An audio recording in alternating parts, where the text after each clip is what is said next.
Special report में अब ग्रहण पर ग्रहण, जी हाँ, इसे ग्रहण पर ग्रहण ही तो कहेंगे।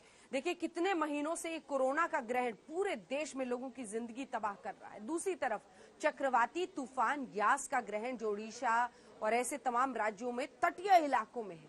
और तीसरी तरफ आज का चंद्र ग्रहण। इस चंद्र ग्रहण पर एक अद्भुत संयोग बना है, देखिए।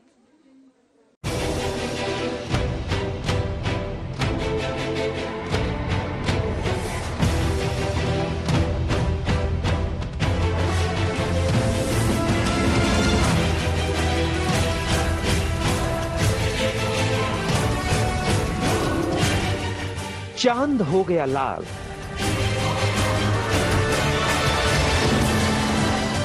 एक साथ तीन दुर्लभ संयोग।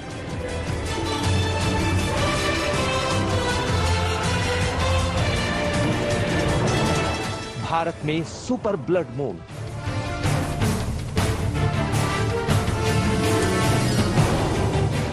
सूरज की रोशनी के बीच पृथ्वी की छाया पड़ी तो चांद लाल हो गया।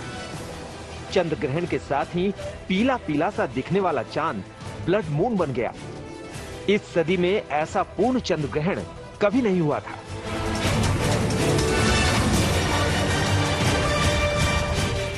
साल का यह पहला चंद्र ग्रहण भारतीय समय के मुताबिक आज दोपहर 2:17 पर शुरू हो गया। शाम 7:19 पर समाप्त हो गया। चंद्र ग्रहण का आंशिक चरण भारत में दोपहर 3:15 से दिखना शुरू हो गया। शाम 6:23 पर समाप्त हो गया। इस बार इस वर्ष में 4 ग्रहण हो रहे हैं और चारों ग्रहण इसी स्थिति के हैं कि जो हमारे देश में दिखाई नहीं देगा। और जहाँ ग्रहण का दृश्य होता है वहीं उसका पालन होता है, उसका प्रभाव होता है, उसके अच्छे बुरे फल भी मिलते हैं। लेकिन ये आज की स्थिति में इस तरह का ग्रहण का कोई परिणाम नहीं है। इस वजह से इसका कोई पालन करने की आदि जरूरत नहीं है।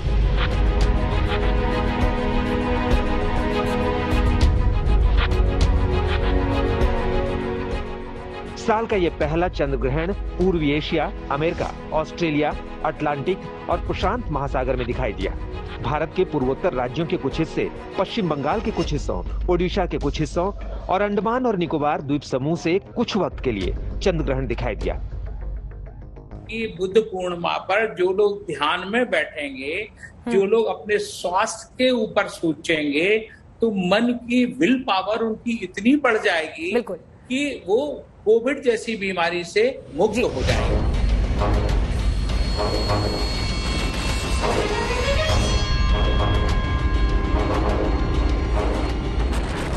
पश्चिम बंगाल और ओडिशा में यास चक्रवाती तूफान की वजह से इन राज्यों के तमाम इलाकों में चंद्र ग्रहण नहीं देखा जा सका। आज कई जगह से चंद्र ग्रहण को देखा जा सकता है, लेकिन बालासोर के इस इलाके से चंद्र ग्रहण देखा भी कैसे जाए। यहाँ पे साइक्लोन यास का प्रकोप रहा। तेज हवाओं के साथ काले बादल छाए रहे और इस वजह से यहाँ पे चंद्र ग्रहण नहीं देखा गया। इस बार का यह चंद्र ग्रहण बेहद खास है क्योंकि आज 3 चंद्र घटनाएं, super moon, red blood moon और पूर्ण चंद्र ग्रहण एक साथ घटित हुई हैं। क्योंकि पिछले 6 सालों में सुपर मून और पूर्ण चंद्र ग्रहण को कभी एक साथ देखा नहीं गया है। पृथ्वी की परिक्रमा के दौरान जब चांद पृथ्वी के सबसे करीब होता है तो आम दिनों के मुकाबले वो 14% बड़ा और 30% ज्यादा चमकदार दिखता है। इसे सुपर मून कहते हैं। आमतौर पर एक ही अंग्रेजी महीने में 2 फुल मून यानी 2 पूर्णिमा की तिथियां जल्द नहीं पड़ती और अगर ऐसा कभी हुआ तो दूसरे फुल मून को ब्लू मून कहा जाता है। इस बार के चंद्र ग्रहण को ब्लड मून कहा जा रहा है। इसमें सूरज पृथ्वी के दूसरी ओर होता है, इसलिए पृथ्वी की छाया चांद को ढक लेती है। ऐसे में सूरज की जो भी रोशनी चांद तक पहुंचती है वो पृथ्वी की वजह से बिखर जाती है। ऐसे में चांद उजले की बजाय लाल रंग का दिखने लगता है। इसी को ब्लड मून कहते हैं। आज के चंद्र ग्रहण के समय चंद्रमा जो है पृथ्वी के निकटतम बिंदु के पास से होकर गुजरा है। तो ये जो एक ऐसी बात है कि तब हम कहते हैं कि हाँ ये सुपर मून की स्थिति है। तो ये भी एक संयोग हुआ है इस बार कि सुपर मून की स्थिति भी हुई, बुद्ध पूर्णिमा भी हुई और ये चंद्र ग्रहण भी हुआ। ये तीनों चीजें एक किस्म से संयोग हो गए। इस बार के चंद्र ग्रहण को खास इसी नाते कहा गया है कि ये दुर्लभ संयोगों वाला है। इससे पहले ऐसा पूर्ण चंद्र ग्रहण 21 जनवरी 2019 को लगा था। वैज्ञानिकों की माने तो अब अगला चंद्र ग्रहण 15 मई 2022 को लगेगा, जो पूरे भारत में आसानी से दिखाई देगा। आज तक ब्यूरो। ये चंद्र ग्रहण उन तटीय इलाकों में जहां पर ये यास चक्रवाती तूफान आया था वहां दिखने वाला था, और इसी से लोगों के मन में सवाल आ रहा है कि क्या ये सिर्फ एक संयोग है कि जहां जहां पर ये चक्रवाती तूफान आया है वहां वहां पर चंद्र ग्रहण दिखने वाला था। लोग तो अब रिश्ता ढूंढ रहे हैं। देखिए ये रिपोर्ट आप समझेंगे क्या वाकई कोई रिश्ता है चक्रवाती तूफान में और इस चंद्र ग्रहण के संयोग में।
समंदर की लहरें दिन में 2 बार हमेशा ही जब लगभग एक लाइन में आते हैं तीनों, यानी चंद्रमा हो सूरज हो, तो 2 बार वो हमारे तटों के पास से जब उनके ऊपर से गुजर रहे होते हैं तो वो ज्यादा बड़ी हो जाती हैं, इसमें कोई शक नहीं।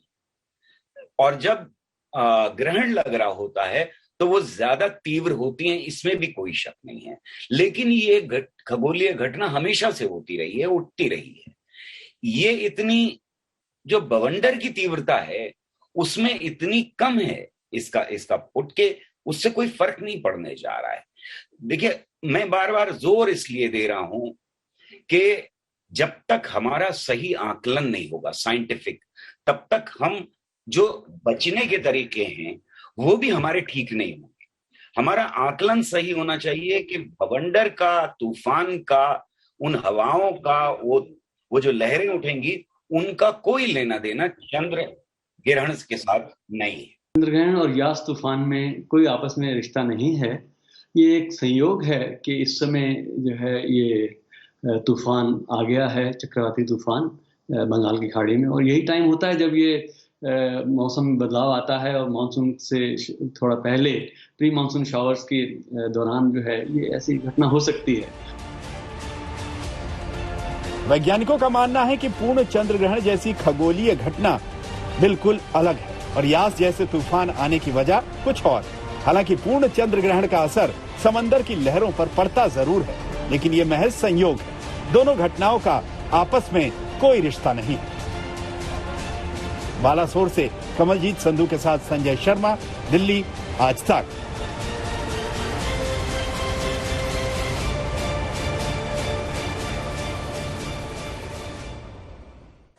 जिसे चंद्र ग्रहण का अद्भुत संयोग कहा जा रहा है, उसे ब्लड मून भी, जी हाँ, चांद के लाल होने की वजह से ब्लड मून भी इसे कहा जाता है। तस्वीरें भी अलग अलग मुल्कों से आ रही हैं, आइए आपको दिखाते हैं। ये 4 तस्वीरें जो आप देख रहे हैं, अमेरिका में, ऑस्ट्रेलिया में, ग्रीस में, इन तमाम देशों में दरअसल ये ब्लड मून की तस्वीरें हैं जो आप इस वक्त देख रहे हैं। विदेशों में ये आज ब्लड मून दिखा है, जिसका आप इस वक्त देखिए। 4 मुल्कों की हम तस्वीरें आपको दिखा रहे हैं, ऑस्ट्रेलिया, अमेरिका, ग्रीस, मेक्सिको, जहां पर ये ब्लड मून है और ब्लड मून दिख रहा है। दरअसल चांद के लाल होने की वजह से इस चंद्र ग्रहण में इसे ब्लड मून कहा जाता है और उसी का ये नजारा देखने को मिलता है।